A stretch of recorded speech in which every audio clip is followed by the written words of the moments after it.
Okay. So how many kids do you have? I have three. Three kids. And are they now scattered across the United States because No. of? So the oldest one Yeah. is married in the Dallas area, Okay. and my other two kids still live with us. Nice. Yeah, that's great. And how long you been married? 24 years. Wow. Okay. What's the secret sauce? Yes, you gotta forget stuff. Okay. That's actually You gotta forget That's stuff. a really good piece of wisdom. Actually, that's not bad. Okay. Well, what would you say the main lesson the military has taught you? Resilience. Resilience. You gotta get up. What's that saying? Get knocked down 10 times, get up 11 times. Yeah.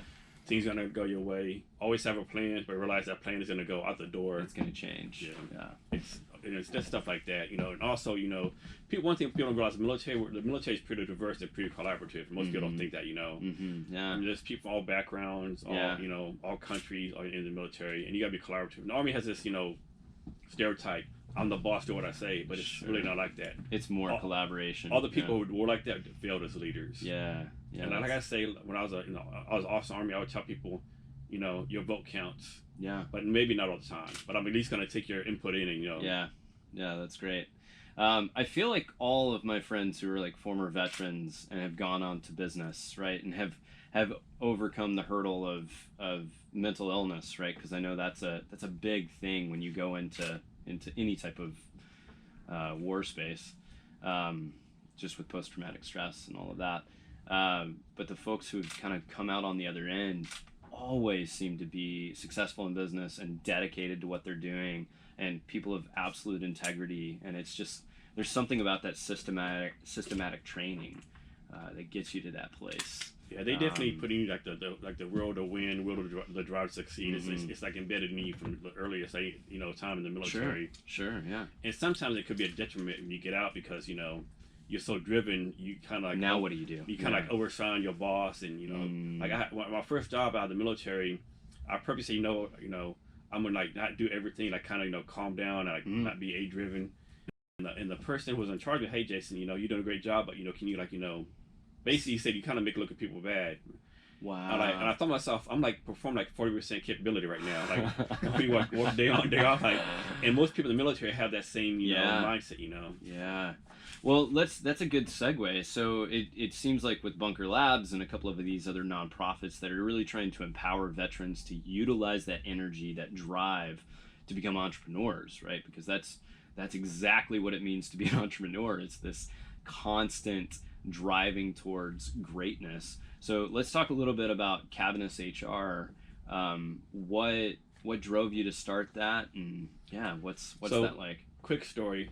When I was retiring from the military back in 2015, they tell you go on LinkedIn, find a job, blase. So I'm there connecting with people. And this guy named Mark Monroe reached out to me. He said, hey Jason, my name is Mark Monroe. I have a startup called Myronfold. We want to help college graduates and veterans find jobs by doing skills tests because we don't see their resumes, helping you out. Yeah. Can we meet up and you explain to me how the Army is gonna, help you find a job? Sure. I'm like, sure, but what the blank is a startup?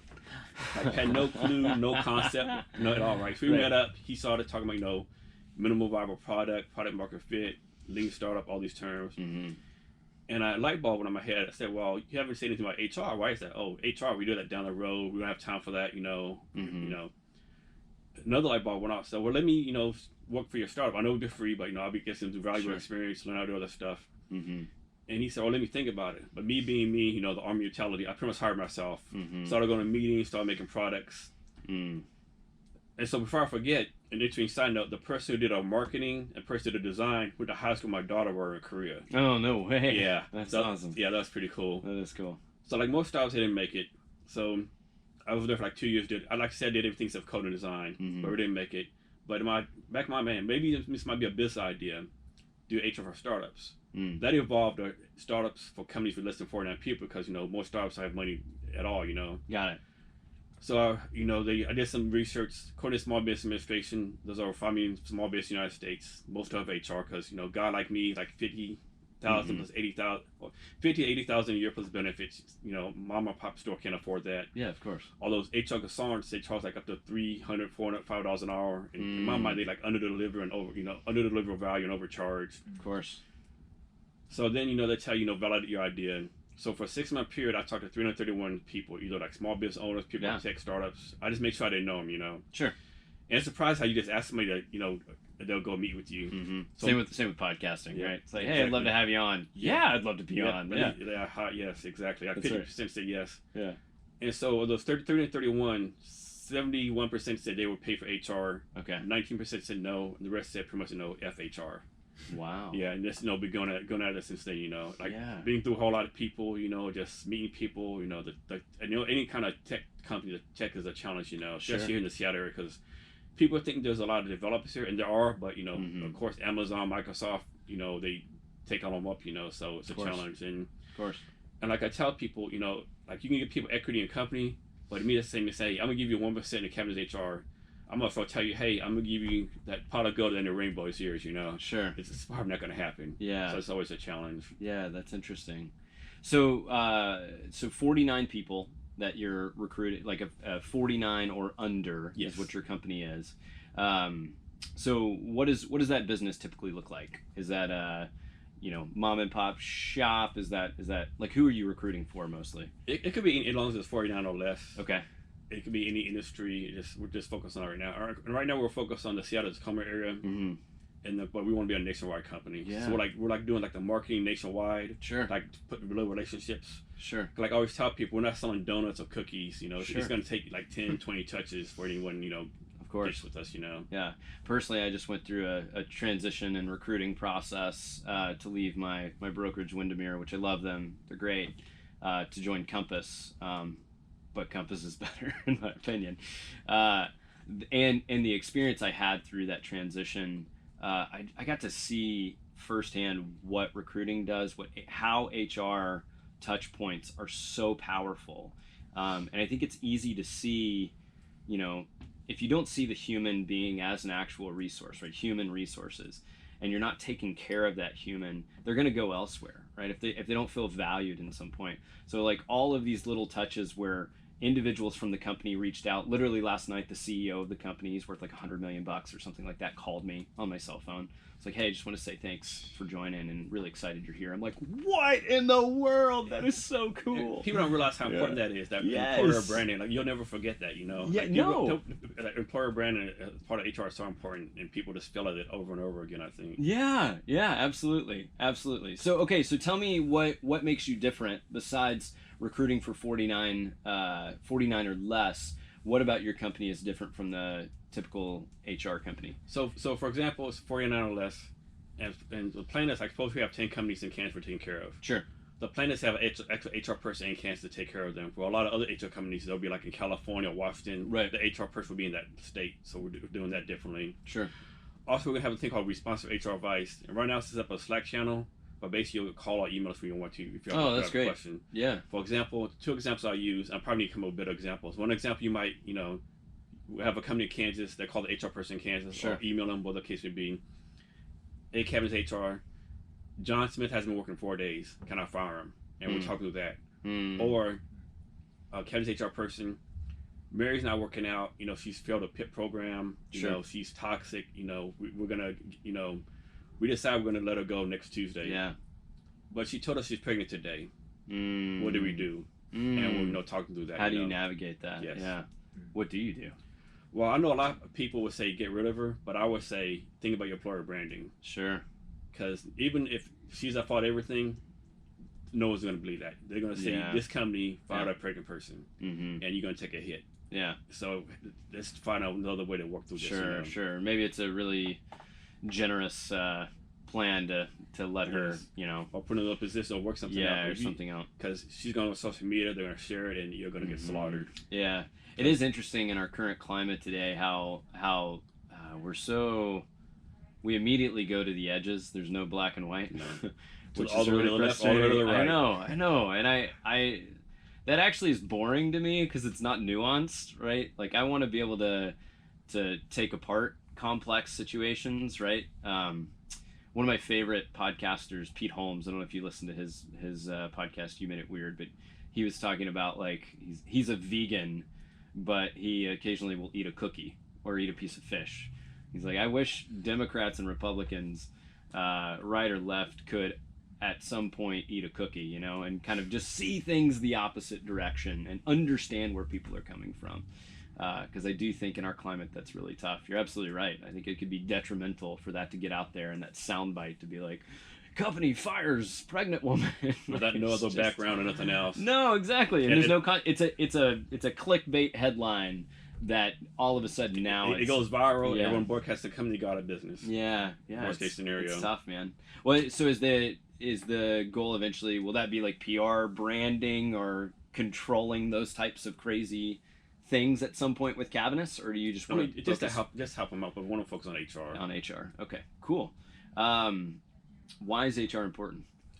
I think it's very important because when you think about it, you have operations, marketing, sales. No other business function touches every point of the employee's life cycle. It starts off with recruiting. Sure. And it doesn't happen nowadays, but if an employee stays for 20 years, recruiting, promotions, benefits, all the way to taking them out. Even if someone just leaves after 6 months, you can start exit surveys. Sure. And I think you be in a company and be it we'll say a sales department, you might never see anyone in operations, but you're going to see someone in HR. Yeah, of course. Well, and it is interesting how that person like you really kind of connect with, and you stay with throughout the entire experience. That's the first person you're going to see in the company. Yeah. Either the recruiter or at the interview process, or even send up the interviews. You don't know the HR person. Sure. Yeah, that's important stuff. How long have you been doing Cavness now? So I got the idea about 3 years ago, but I did a Delaware Corporation June 2018. Okay, nice. That's great. And is it online mostly that you're doing all your target marketing yes. and stuff? The plan is all online. Okay. Yes. So everything's online. So the example, you'll come to our website, you sign up. We'll give you a 2-page about HR laws, all the laws you got to follow. Okay. Based on your location, because laws in Seattle are different from Dallas, Texas. Of course. Then give you your labor posters based on location. And that's all the free offerings. And then if you decide to sign up for us, we send you 10 questions for your employee handbook. So stuff like, how many days off you're going to give people paid holidays. Sure. So we can't tell you that.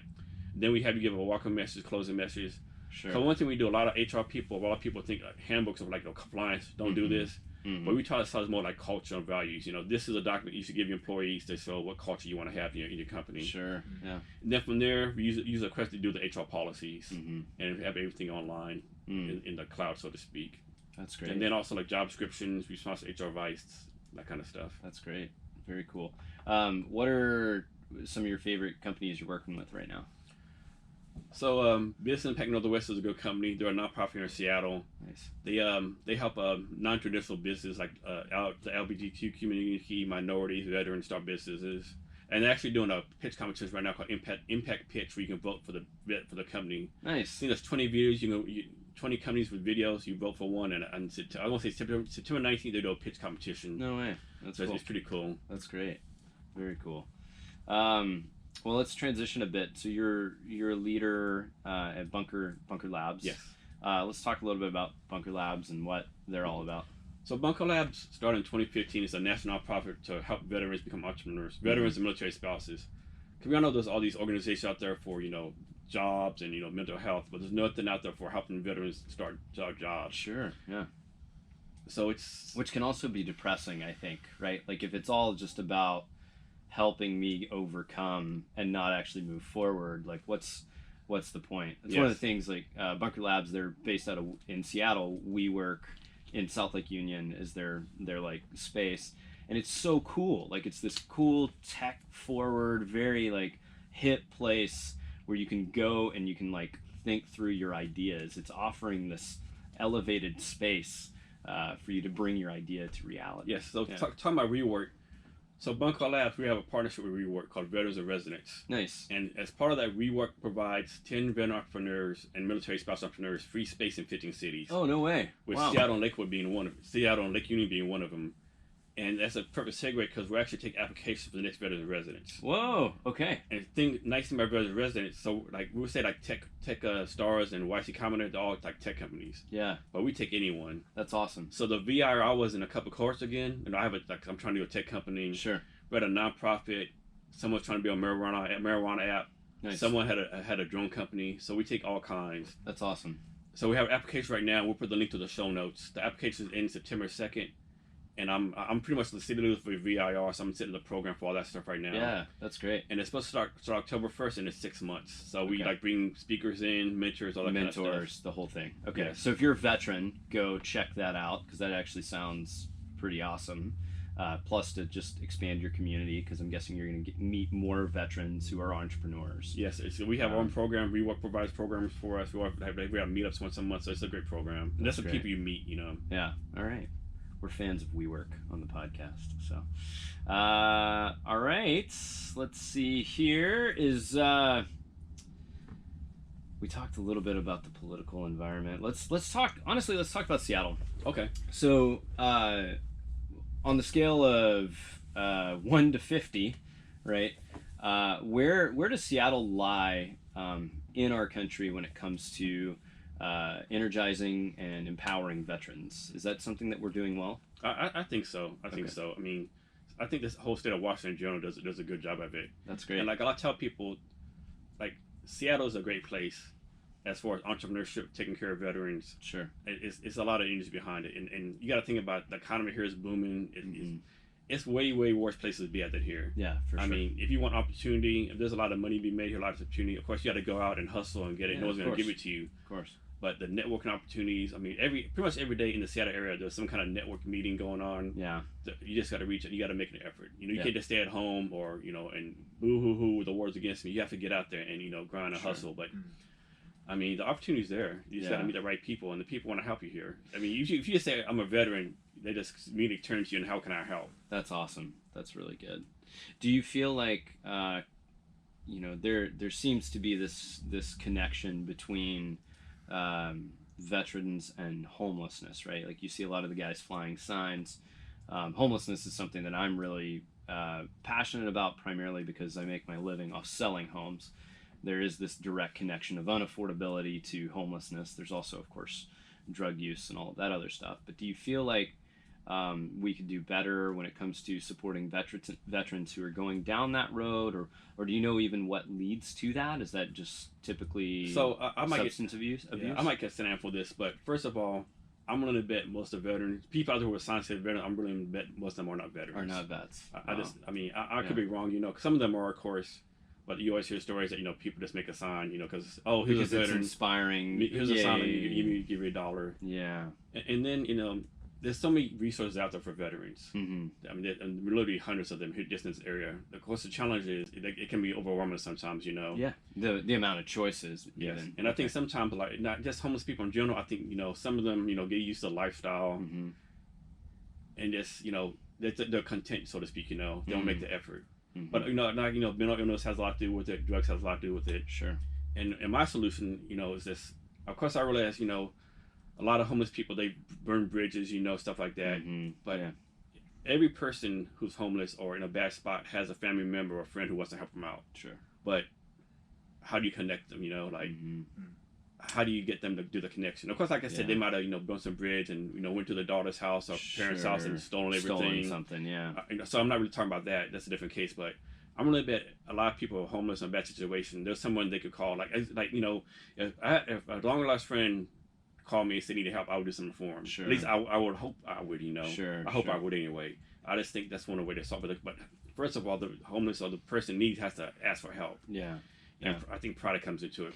Yeah, a couple of years back we had the CEO of Union Gospel Mission, Jeff Lillian. He's since stepped down from that position, but he was saying that exact same thing. He's like, you know, you or I, like if you fall on hard times, you could call me, right? Shoot me an email, be like, Tyler, something's happening, and we would figure something out, right? Like we have that network, we have that community. With a lot of these folks, they have burned those bridges, right? They've stolen mom's TV one too many times, so they've been kicked out, and that's complicated and that's difficult. And I don't know. Yeah, there's no easy solution. So there's no easy solution that we've been solved by now. I mean, communities have thrown money at it, you know. Sure. And like all now the West Coast, LA, San Francisco, it's a challenge, you know. I don't know about the East Coast and Middle America, but if they have a challenge, but of the West Coast, it's like, interesting. Okay. All right. Well, let's shift a little bit. What do you think? I mean, as far as Seattle goes, what is your greatest like hope for our city, I guess, when it comes to veterans? Well, that's a great question. I think just treat us like anyone else. Mm-hmm. A lot of people like, I won't say put on a pedestal, but oh, there's a veteran, treat him with eggshells, or just Interesting. give him a chance. There's like a stigma around. Yeah, around like you always see these things, like you'll do a networking group focus on veterans. What you should do is still like having a separate meetup group, just integrate us into everything else going on. Yeah, of course. Instead of here's put all these veterans over here, like just integrate them. Get to know the people, because everyone wants to be successful. Yeah, that's great. What's been like the biggest learning that you have had now that you're no longer a veteran? You're stepping into this entrepreneur role. Like what's been the biggest takeaway stepping back into civilian life? That like in the military, you're like driven, do it now. In the civilian world, it's like it's more like, okay, we got time to do it. Let's take a break. When the military is like, you got to do it now. There's time to rest. Yeah. In the military, there's no time to rest. You gotta, you only have a short. In the military, you pretty much change jobs like once a year, right? Yeah. So within the first 30 days, you got to make your impact. Interesting. Where I think the civilian world is a little more laid back, and plus it depends on the culture of the company too. All right, gotcha. Likewise to my previous question, what is your biggest fear for the city of Seattle? And that could be in juxtaposition of veterans, or that could be something that is concerning for you long term. I mean, of course, the big thing right now is traffic, I think. Yeah. I mean, just a traffic. Flying cars. Come on, autonomous cars. We need that Star Trek technology. Beam me up, Scotty. We really do. It's bad. I mean, it's just a challenge. I mean, I don't know. Yeah. 'Cause I read somewhere, I don't know how true it is, but how they're expanding the roads like 3-4 lanes. And it does nothing. Yes, yeah, someone said they just filled the amount of cars, they're going to fill it up, so it doesn't matter. Yep. And I think we have pretty good public transportation here. I use it all the time. Mm-hmm. But of course, like, can it get better? Probably. Just the traffic. And of course, back to the homeless problem, Sure. it's fixed so many things, because like you go downtown, you have tourists coming in and they're stepping over, that kind of stuff. It's just not a good look, but what do you do? Just get them rid of them? You can't do that either. So Right. I mean, I would think, like I said, Seattle is one of the better places to live in the whole area. But can it be improved? Of course, because every challenge you have, there's a solution to it, I think. Yeah, for sure. Are there any other organizations you wanted to plug? I know we had talked Linked Seattle a little bit. Yes. Is that something that you want to talk more about? Yes. So Cavness HR partnered with an organization called Linked Seattle. Okay. It's founded and led by Olivier Taupin. Hopefully I said his last name right. Okay. So it's a 75,000 member community here in Seattle, and we're gonna start a thing called Super Meetup starting September. Okay. So fast forward to June 2020. Right. We're gonna put on a Black Tie Awards gala ceremony. Nice. We're gonna give out awards like best diversity, best inclusion, best everything. Cool. Like really nice award ceremony, and it's being hosted by the MEC Streets of Pioneer Square. Okay. So if you haven't been there, check it out. It's a nice venue. Nice. They've only been open for like a year and a half, and they're already like one of the top rated hotels on Yelp and TripAdvisor, and it's really great. And plus, it's by the train station, stadium, so it's a really nice location. Sure. So in order to lead up, we're gonna do like super meetups every month. So in September is gonna be one on culture.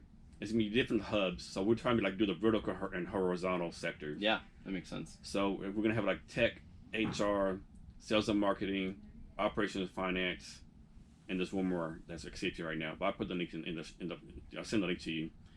And so each hub is gonna have like 50 people led by table captains. So 1 month the culture, 1 month diversity, 1 month we're doing homelessness. Cool. 1 month doing veterans, 1 month cybersecurity. And so we're planning to like bring all these people in and like talk and hash out solutions. Yeah, that's great. And is this veterans related, or is this this is just a partnership that you guys just have? Partnership with them. Yeah, okay, this cool. This related. That's great. Yeah, very cool. Yeah, well, again, homelessness is something that's like very connected to me. So another friend of the podcast, I don't know if you've heard of Samaritan. So it's an app that you can download in a way to give cashlessly to people, and that cash is vetted through nonprofits.